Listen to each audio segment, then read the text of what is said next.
started to gather. The men were chanting in Arabic, Allahu Akbar, Allahu Akbar. And my father and I, as I was holding his hand, were pushed to the front of this crowd. In the center of this crowd was an Arabic woman, dressed just like this, and she was tied up and she was sitting on a box. Next to her was an Arabic man, and he did a traditional Islamic prayer on the floor. And he got up from the floor, and from his side, he pulled out this very long golden sword, and he beheaded the woman. My legs are shaking, and my heart is going fast.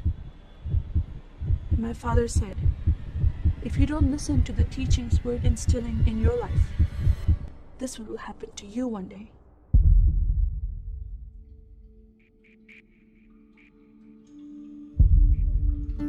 I was born and raised in a small country by the name of Kuwait, a community of 98% Muslim population. 2 of my uncles are imams, and 1 is president of a mosque, where I would hear the call to prayer 5 times a day. As a Muslim, the word Yahudi, which means Jew, was instilled in me as a bad word, as a cuss word. Yahudis should not exist. They should be killed, and I never thought to question why would I hate them. I never met Jewish people in my life. They never did anything to harm my family. I just hated them. Just the word brought hatred in my heart. It's very important to learn the Quran and the Hadith and even memorize it in Arabic. I even entered a competition where you recite a long chapter in front of Islamic leaders and teachers.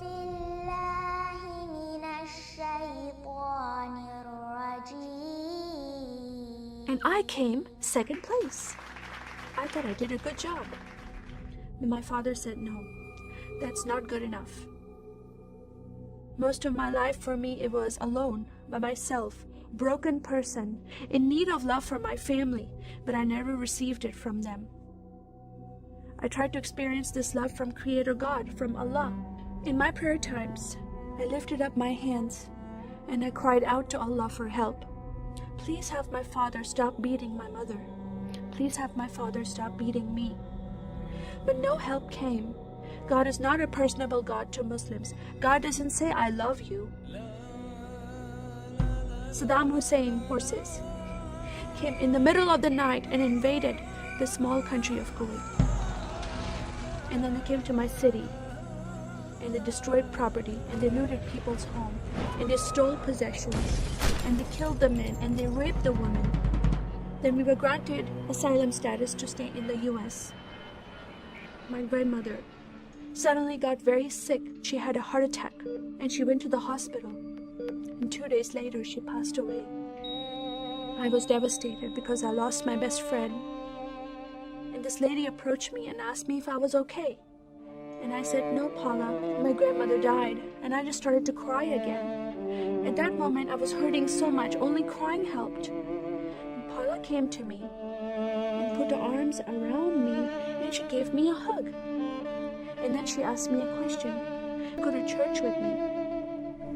When I walked into this church, I experienced love from these people and acceptance from these people like I've never before. Fellowshipping together. They were men and women together. They didn't have to be separate. No one was judging each other. And they knew I was Muslim. They were so friendly to me themselves, accepting of me and loving of me. And that was really surprising to me. And for the first time in my life, I heard a message from the Bible.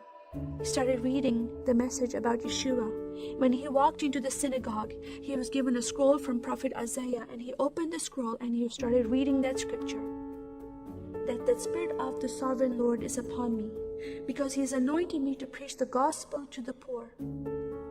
He has sent me to heal the broken heart and to proclaim liberty to the captive and freedom of sight to those who are bound, to proclaim the year of the Lord's favor.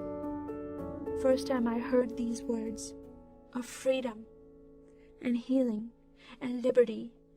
I'm desperate to be freed from bondage. I was held captive in Islam and I wanted to be freed from that. I was blinded with so much hatred in my heart.